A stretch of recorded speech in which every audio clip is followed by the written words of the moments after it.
Hello students, this is Rajendra Singh from Maharaja Agharsen School, Hisar. Today we are going to study second lesson plus 2 class. This is the fifth video of the lesson. Second lesson हम यहाँ से देखते हैं. Sweta, a young girl in draping dress, sits alongside an elderly woman holding piece of glass as her hands move mechanically like the tongues of a machine. I wonder if she knows the sanctity of bangles she helps make. Savita एक young girl है जो फीकी सी pink sari में पहने हुए हैं. वो किसी जो बूढ़ी औरत है उसके पास बैठी हुई है और ग्लास के जो पीसीस है उनको वेल्डिंग कर रही है. उसके हाथ ऐसे चल रहे हैं जैसे मशीन के चिमटे चलते हैं. और मैं सोचता हूँ यदि उसको पता होता जो बैंगल्स की पवित्रता है उसके बारे में, क्यों it symbolise an Indian women सुहाग. ये भारतीय औरतों के सुहाग का प्रतीक है. ऑस्पिशियसनेस इन मैरिज और शादियों में ये शुभ माना जाता है.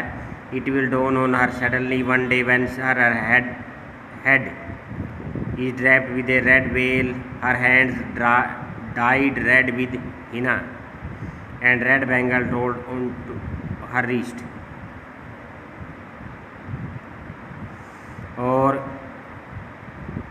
ये जो it will dawn on her suddenly one day, यानी एक दिन उसके साथ भी ऐसा होगा जब उसका जो हेड है वो लाल घूंघट में लिपटा होगा और उसके हाथों पे मेहंदी लगी होगी और उसकी कलाइयों में जैसे चूड़ियाँ सजी होगी. She will then become a bride. फिर वो एक दुल्हन बन जाएगी.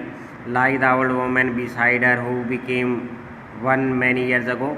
और उसी औरत की भांति जो उसके पास बैठी हुई है जो काफ़ी साल पहले बनी थी. She still had bangle on her wrist. अभी भी उसकी कलाई में बैंगल है. But no light in her eyes. लेकिन उसकी आंखों में लाइट नहीं. वो क्या कहती है, एक वक्त शेर भर खाना भी नहीं खाया.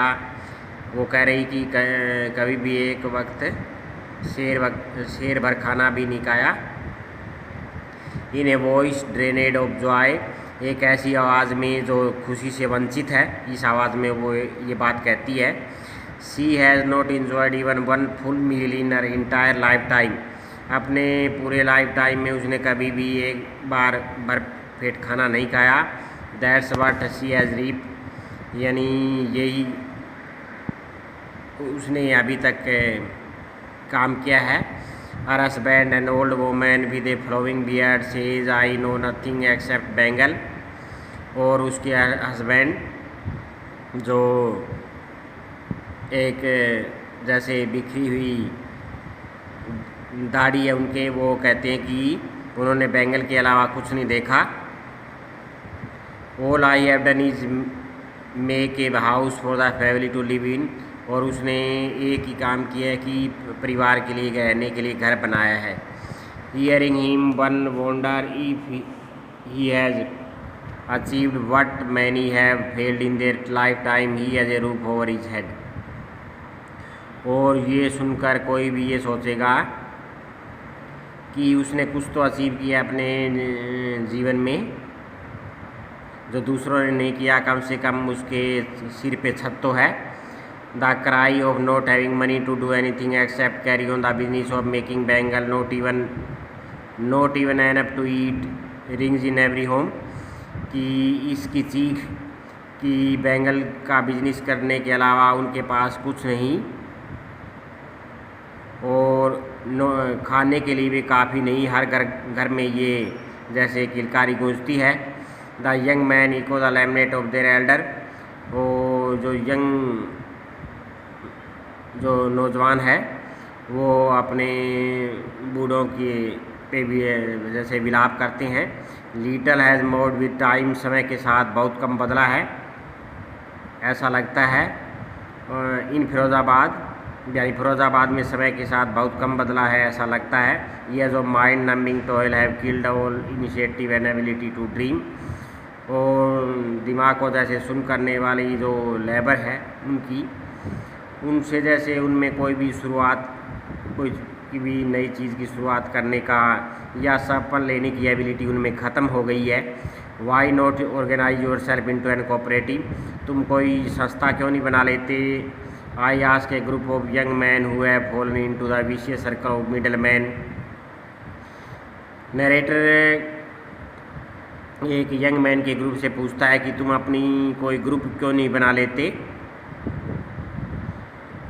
ये जो यंग मैन है दुष्चक्र में फंस गए हैं, मिडल मैन मध्यस्थों के चक्कर में, who trap their father and forefather, जिन्होंने उनके दादा परदादा को भी इसी चक्कर में फंसाया था इन मिडल मैनों ने। Even we have get organise, we are the ones who will be hold up by the police, beaten drag to jail for doing something illegal they say. और वो यंग मैन कहते हैं कि अगर हम इकट्ठा भी हो जाते हैं, कोई संस्था बनाने की कोशिश करते हैं, तो पुलिस हमें कैद कर लेगी, पीटेगी, जेल में घसीट कर ले जाएंगे। There is no leader among them, उनके बीच में कोई नेता नहीं, लीडर नहीं। No one who could help them see things differently, कोई भी उनकी मदद के लिए तैयार नहीं, कोई भी उनको की चीज़ों को डिफरेंट रूप से देखे, ऐसे उनकी मदद नहीं कर सकता। Their father are as tired they are, और उनके फादर भी वैसे ही थके हुए हैं जैसे वो है। They talk endlessly in spiel that moves from poverty to apathy to greed and to injustice, और वो एक कभी न ख़त्म होने वाली जैसे कुंडल होती है चूड़ियों की, उसी रूप से वो बातें करते हैं जो गरीबी से ले जाती है उनको। उदासीनता एक लालच के प्रति, एक अन्याय के प्रति जो उदासीनता जो वो दिखाते हैं, यानी कोई भी आवाज़ वो नहीं उठाते। Listening to them I see two distinct world, उनको देखकर मैं दो अलग संसार देखता हूँ। One of the family caught in web of poverty, एक जो गरीबी के जाल में जकड़े गए हैं।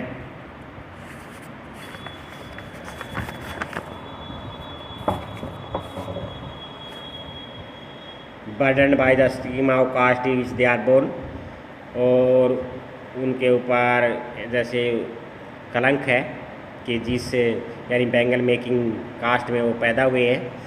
अदर एविशियस सर्कल ऑफ साहूकार, दूसरा दुष्चक्र है साहूकारों का, द मिडल मैनों का और पुलिस मैनों का, द कीपर ऑफ लॉ, कानून के रखवालों का, द ब्यूरोक्रोट्स एंड पॉलिटिशियंस, और जो नौकरशाह है और राजनीतिज्ञ है उनका चक्कर है जो इनको यानी इसी अवस्था में रहने को मजबूर करते हैं। Together they have import the baggage on the child that he can not be put down, और इसके साथ उन्होंने बच्चों पे भी बोझ लाद दिया है जो नीचे नहीं रखा जा सकता। Before he is aware he accept it as naturally as his father, इससे पहले कि वो बच्चे अवेयर हो वो इस पेशे को स्वीकार करते हैं कुदरती रूप से। To do anything else would mean to dare, कुछ भी करने के लिए साहस करना होगा। And daring is not part of his growing up, और साहस करना उनके जीवन का हिस्सा नहीं बना। ये सेंस से flash of in it Mukesh I am said I want to be a motor mechanic, he repeats he will go to the garage and learn but the garage is a long way from his home, I will walk, he insists. Do you also dream of flying a plane? He is suddenly silent. No, he says, staring at the ground in a small murmur. There is an embarrassment that has not yet turned into regret. He is content to dream of car that is hurtling down the streets of town. Few airplane fly over Firozabad, और यानी कुछ भी करने के लिए उन्हें सांस करना होगा। सांस उसके जीवन का हिस्सा नहीं, लेकिन मुकेश की आंखों में वह रोशनी देखता है नरेटर ऐसी। जो मोटर मैकेनिक बनना चाहता है, गैराज में जाना चाहता है, गैराज उसके घर से काफ़ी दूर है लेकिन वो जाएगा, इस बात पे वो जोर देता है। जब प्लेन उड़ाने के बारे में नरेटर उससे पूछता है तो मना कर देता है। In his small murmur there is embarrassment that has not yet turn into regret, यानी उसकी जो हाँ भाव है उसमें थोड़ा एम्ब्रेसमेंट ज़रूर है लेकिन कोई रिग्रेट नहीं, कोई पछतावा नहीं, यानी वो कुछ करना चाहता है और वह संतुष्ट है कारों के सपने लेकर जो फिरोज़ाबाद की गलियों में चलती रहती हैं और कुछ एरोप्लेन फिरोज़ाबाद के ऊपर से उड़ते हैं।